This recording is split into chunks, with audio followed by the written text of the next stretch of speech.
This isn't just a cult. This is a cabal. This is an assemblage. This is hurly-burly. This is disquiet. This is poetry. This is fiction. This is reality. This is bedlam. This is a discussion. This is a rebuttal to Björ6n Oranj's interview with the Creeping Man. Hello, my name is Chris Campbell. When I was an infant, my parents called me the large and growly bear. Apparently, I was a large little boy. In college, my friends nicknamed me Toast. Figure that one out. A few people nowadays, well, one person, mainly Björ6n Oranj, calls me Chopper. And I record music, or noise, under the name The Creeping Man. Names are interesting things. My father's name is James Brent Campbell. When he was 16, he dove into a lake and promptly broke his neck. This would have been around 1959-ish. So he's on the bottom of the lake, looking up, paralyzed. When his friends realize he's still underwater, they jump in and haul him onto the dock. Nowadays, obviously, you don't even breathe next to someone with a neck injury, right? But we're talking the late 50s. Fast forward to the hospital, and he cannot feel anything below his neck. Within a few days, though, he's got a little bit of sensation, and after major neck surgery, he's back to normal. Sort of. He's wearing one of those aluminum halos bolted to his skull, and he's put through months and months of apparently excruciating physical therapy so he can learn how to walk again. Dad doesn't really talk much about that time in his life, and I don't blame him, because he was going through not only physical but severe emotional stress. Now, there was a brother affiliated with the hospital he was frequenting. I mean, not his brother, a Catholic church brother. And this brother came around quite a bit and apparently connected with my dad, who could hardly move and was feeling pretty shitty about things, even though he didn't die when he snapped his neck jumping into that lake. But he's 16 and just this side of being a vegetable. I can only imagine the dark thoughts running through his head at night. But this brother was like a magic salve, and through his friendship and support, saw my father through this ordeal until within about a year, Dad was back at school. I mean, not playing football anymore, but almost back to normal. And then he meets my mother at Nolan's grocery store, and they get married. They have my sister Heather. Side note, Mom was going to name her Melania. Heather dodged a Trumpian bullet with that one. And then, a year and a half later, they had me and named me Christopher, after this brother Christopher. Today, my dad's an atheist, which I find pretty funny, and, well, I'm nothing, really. Religion and faith to me is about as useful as a mule in space, but I like my name, and there's a meaningful story behind it. Now, here's a name you can't soon forget, Björ6n Oranj. The guy's birth name, apparently, is he grew up in a western suburb of Brine, apparently with a shitty television with a vice grips for a knob. Björ6n Oranj has been on the periphery of various art scenes since the early 90s, as far as I can tell, and right now, he's a founding member, along with me and this guy named Mint Machete, or Machete Pedals, depending on which social media site you look at. And it's an odd music / noise / art collective, and we call ourselves This Isn't Just a Cult. You don't even want to know how long it took to nail down that name. I think we literally had something like 1,800 band names compiled on this massive document. So Björ6n Oranj and Mint Machete and I, over the course of about 2 years, recorded some weird shit, and with the help of Bosky Rumbluffer, engineering the mayhem, we've managed to cough out something like 15 or 20 tracks. And the music is, well, a little left of center. Well, here, Before I get to the thrust of this podcast, and I know this has been a lengthy build-up, here's This Isn't Just a Cult and a track called Entertain Me.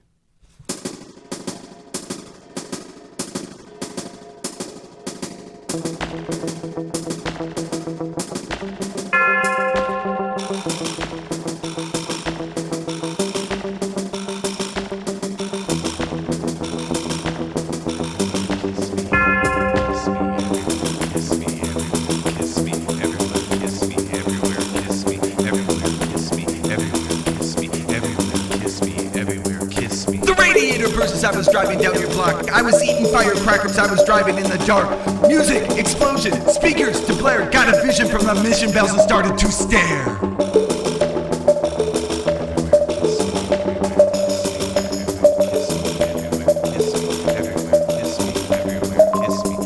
My heart is like a revolution, mouth is filled with air. My heart is like a revolution, mouth is filled with air. My heart is like a revolution, mouth is filled with air. My heart is like a revolution, mouth is filled with air. My heart is like a revolution, mouth is filled with air. My heart is like a revolution, mouth is filled with air. My heart is like a revolution, mouth is filled with air. My heart is like a revolution, mouth is filled with air.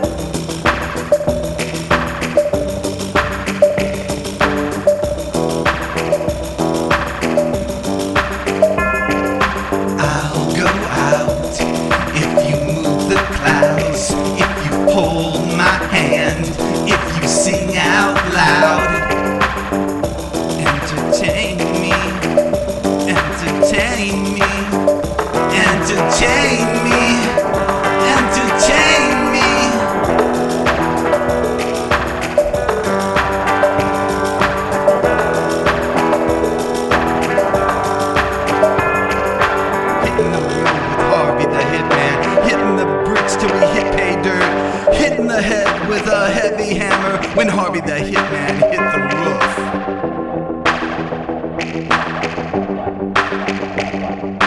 Hitting the wall and hauled off to Houston, hoping and hoisting to hit it a crack.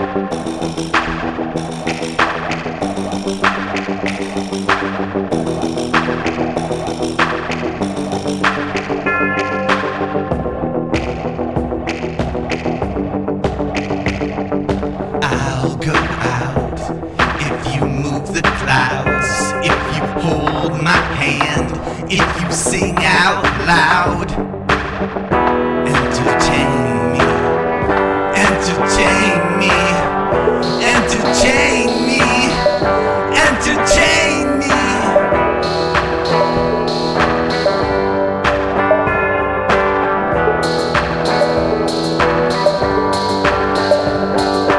Benny the bastard is a barroom saint. Give lip and get plastered, then Benny's your mate. Buzzword was blackward, we passed through the gate, cause Benny the bastard is a barroom saint.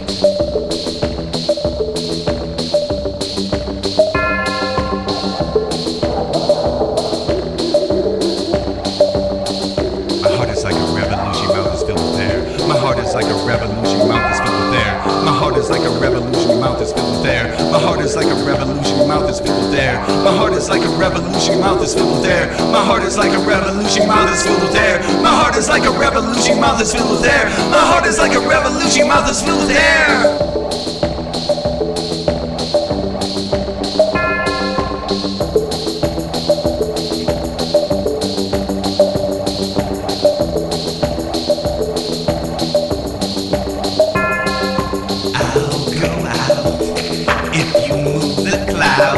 If you hold my hand, if you sing out loud, entertain me, entertain me, entertain me, entertain me.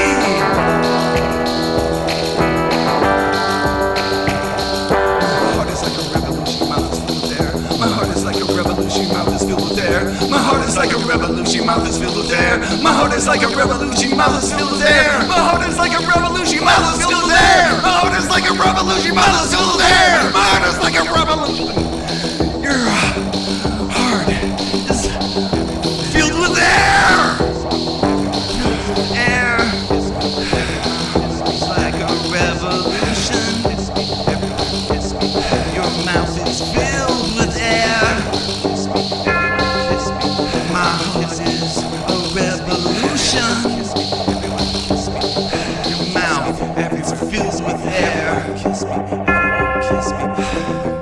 everywhere, kiss me, everywhere, kiss me, everywhere, kiss me, everywhere, kiss me. This isn't just a cult. It wouldn't have been possible, obviously, if Björn Orange and I had never met in college. All right, here's my beef with the man. Björn, he's been creating some podcasts for This Isn't Just a Cult, and they're entertaining. It's a good mix of storytelling and music, and it's really been a one-man show up to this point. I've just been too busy with my own cartography business to lend a hand. But then I heard the This Isn't Just a Cult podcast number 7, and he titled it Björn Orange Interviews the Creeping Man, and I was just compelled to set the record straight. So, the new map of downtown Sartell might be a few days delayed. So what? Truth and honesty have got to win out. So here's how the episode in question starts. Hello. My name is Björn Orange. Decades ago, in a 24-hour warehouse grocery store in mid-America, college town, around 4 a.m., while searching for marzipan and utilizing an underappreciated mobility scooter provided by the 24-hour grocery store, I came upon a pasty, thin, bespectacled, and utterly confused man staring deeply into an end cap display of sugar while wearing what appeared to be off-white thermal long underwear. He was holding an unlit Roman candle in his hand. He seemed entranced. He seemed bemused. He seemed unnecessary of human contact, but yet in need of a certain type of sugar. I introduced myself. I was drunk and high, I think. I assume. I made a paper airplane from a shelf advertisement offering a 2-for-1 deal on genuine Hawaiian pure cane sugar. The man in the off-white thermal long underwear tracked the path of the flight of the ad hoc paper airplane without any bodily motion other than his eyes. I silently offered him a coconut-flavored, non-fat popsicle from a package that I intended on purchasing but had already opened and was, in fact, at that moment, enjoying myself. He accepted and unwrapped the popsicle carefully, folding the covering into ever smaller squares until he finally reached down and placed the condensed, rudimentary origami package within the lower portion of the thermal underwear, seemingly deep under his ball sack. Uh-huh. Now, there's a number of things I need to unpack here. You got to understand that Björn Orange stretches the truth nearly every time he opens his mouth. I was never pasty-looking. I never wore thermal underwear for pants in public, and I never had a secret hiding place for small objects under my ball sack. And we didn't meet in a 24-hour warehouse grocery store in mid-America. Our paths first crossed in a mid-American college radio station. I was volunteering as a DJ at this radio station, and when I listened to the station, I'd often hear this one guy, just stumbling through his shift, mispronouncing artist names, chopping off songs with minutes remaining. It was a little embarrassing, but I guess to be fair, that was college radio, and honestly, I wasn't any better. But this guy, he'd come on the mic and he'd say something like, this is Björn Orange, and you just heard a track by They Might Be Giants. And I'm thinking, what the hell is a Björn Orange? And then I finally met the guy at the radio station. The station was holding the Saturday picnic for all of the volunteers. And we had recently moved from this like 3-room dungeon in the basement of the library to this brand new state-of-the-art studio that would have really given any 100,000 watt FM station a run for its money. And I'm standing in line at the buffet table, and this guy ahead of me just nabbed my attention. He looked like the offspring of a love smudge weekend romp among Charles Nelson Riley, Adrienne Barbeau, Joyce DeWitt, and Sigmund and the Sea Monsters. His jeans were rolled up, tight as was the fashion in the early 90s, and he wore this faded Hawkwind t-shirt with the red and green flannel shirt tied off at the waist. His plate was sagging with about 8 pounds of baked beans, and so I followed him through the line, and we wound up sitting next to each other at a picnic table. And when I introduced myself, he said his name was Björ6n Oranj.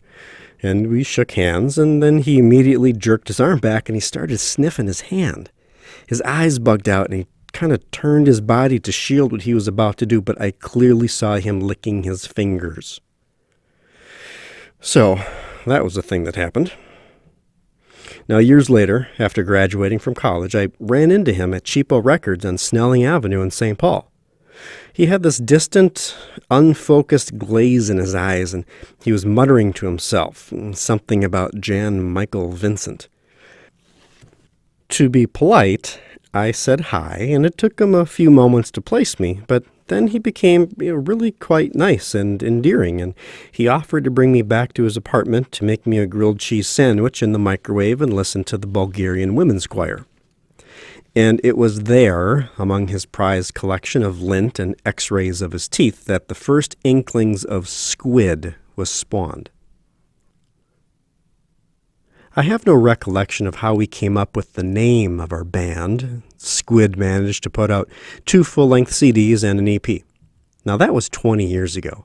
Recently, Björ6n Oranj and I, we're still friends, even though he's living off in Vietnam. Now this after Mexico City and Tanzania, but a few months ago, Björ6n Oranj sent me a coded message suggesting that we release a Squid retrospective.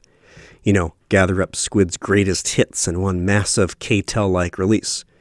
And, I was all for it. What's the harm? But apparently there's some British band right now calling themselves Squid. And they're not just a couple of guys fucking around in a 4-track cassette recorder in an apartment either. They tour and stuff. So we had to change the name of our band, even though we had ours first. So you ready for it? The new name? Squid 1969. Yep, we're still a cephalopod, only with a couple of numbers at the end. I wish I could remember the very first track we recorded. I think a suitable launching off point, though, would be the opening track we put on Liquid Smoke, which was our first CD. So buckle up. Here you go. Squid 1969, and a track called Sorry.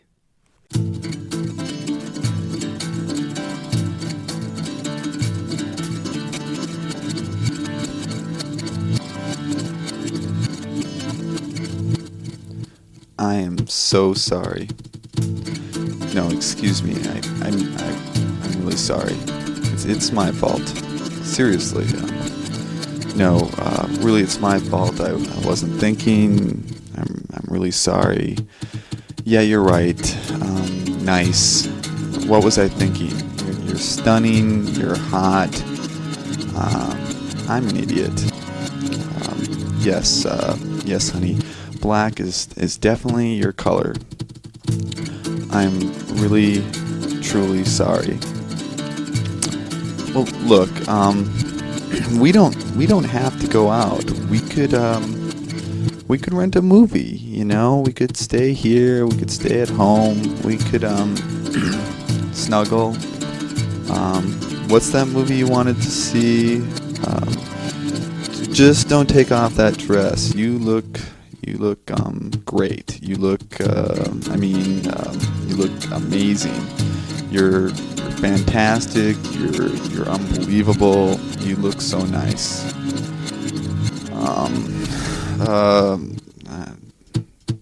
I'm sorry. Look, I've got a lot on my mind lately.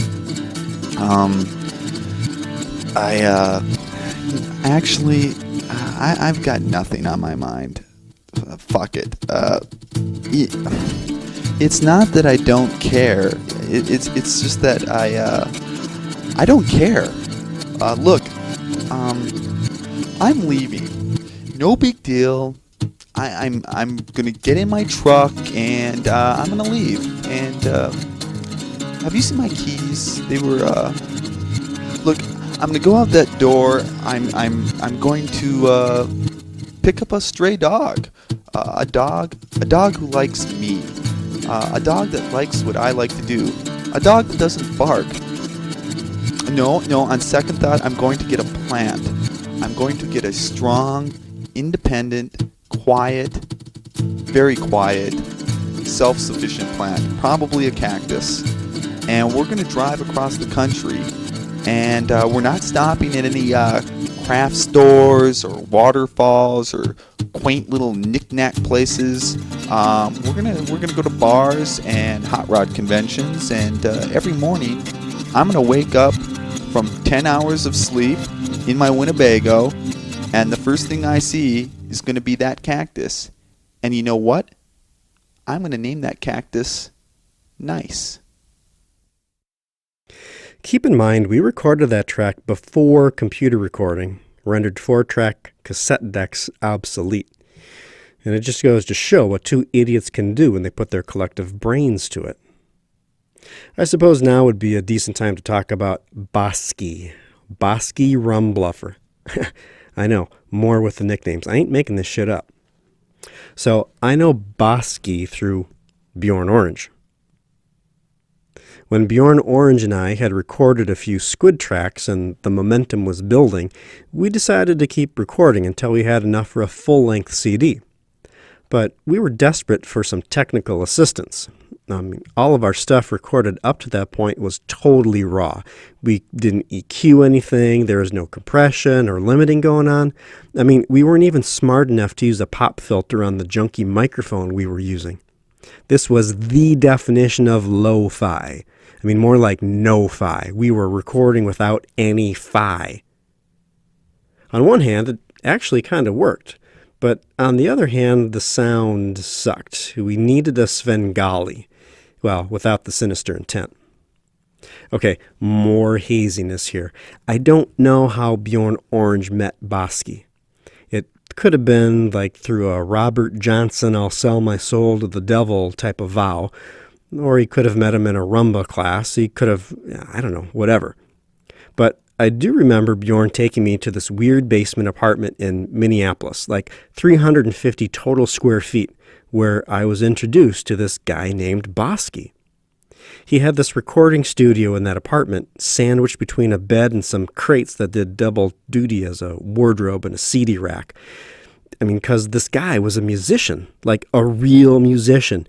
He played guitar and bass and the drums. All things that the members of Squid could not do, even if we did sell our souls to the devil. Lucifer would have looked at both of us and just given us the heave-ho. No, your two souls ain't worth it. Move along. Take some lessons at Schmidt Music. I'm pretty sure we paid Bosky off in Scotch and Slim Jims to produce that first album. There's the saying, we'll fix it in production. Bosky fixed a ton of mistakes with our original Squid recordings. He even supplied guitar and vocals on a couple of tracks. So here's a cool track called Pour Fun in My Mouth. This is me on the drum programming, Björ6n Oranj on keyboards, and Bosky on guitar, bass, and vocals.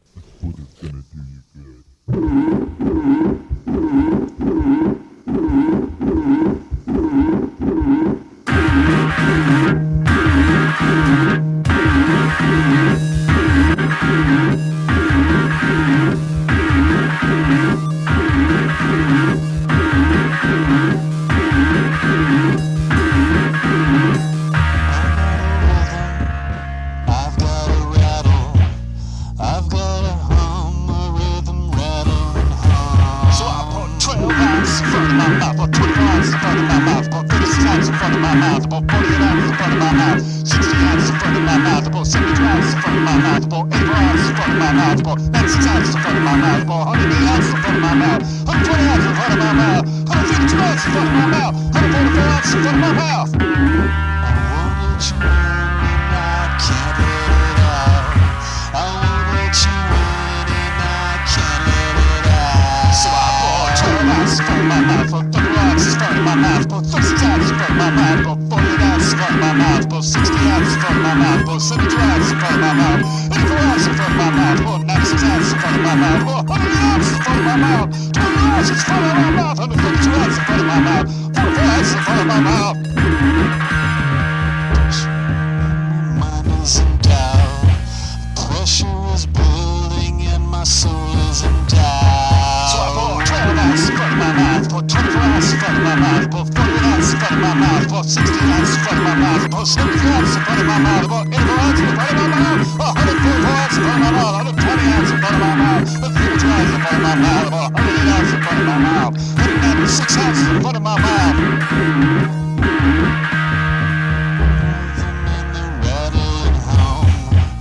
Out comes the rhythm and the rattle and hum. 12 ounces from my mouth, 24 ounces from my mouth, 56 ounces from my mouth, 40 ounces from my mouth, 60 ounces from my mouth, 72 ounces from my mouth, 84 ounces from my mouth, 96 ounces from my mouth, 100 ounces from my mouth, 120 ounces from my mouth, 132 ounces from my mouth, 144 ounces from my mouth. Can't comprehend, my soul is in doubt. I'm misunderstood and my life is in doubt. So for 40 ounces, 12 ounces, 45 ounces, 60 ounces, 104 ounces, 180, 96 ounces, 84 ounces, 132, 144, 20, 108, 96, 84, 72, 60, 48, 26, 24, 12, 144, 52, 20, 108, 196, 184, 72, 60, 48, 26, 24, 12, oh, twice.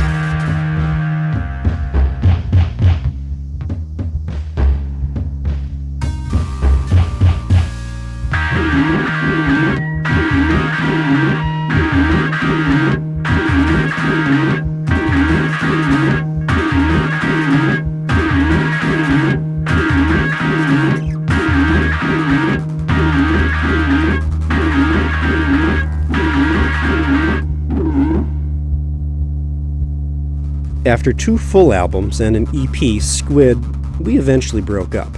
You know, it was the usual rock and roll cliche: drugs, creative differences, management, assholery. I mean, you name it, we had it.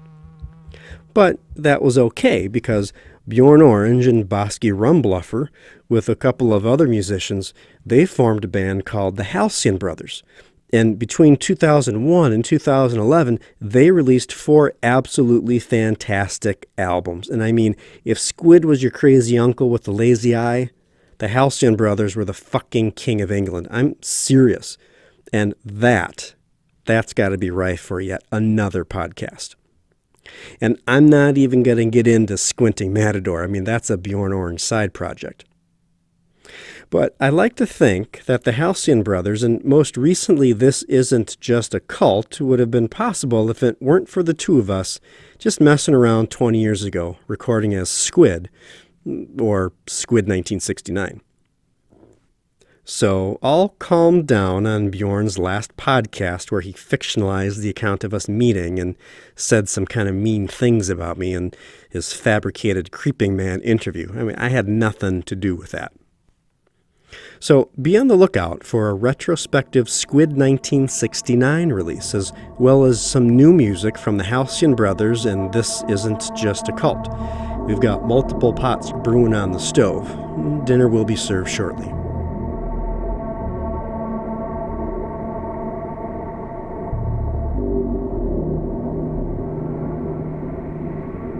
You have been listening to This Isn't Just a Cult, a work of real fiction. This episode was written by the large and growly bear.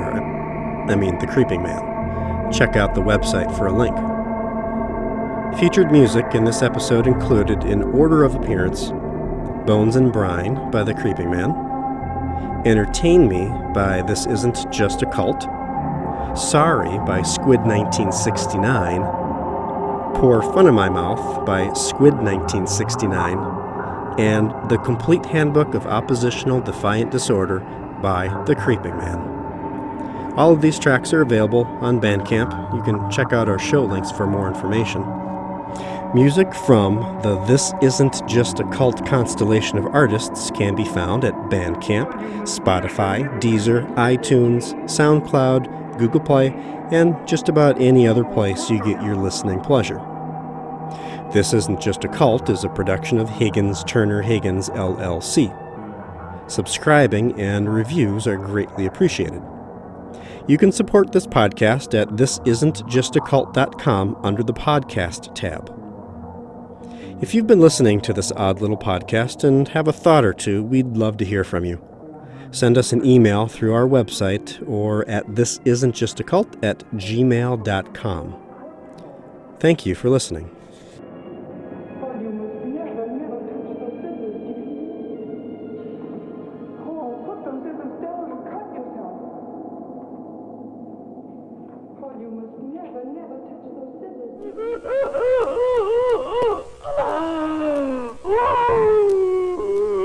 That was fun, wasn't it?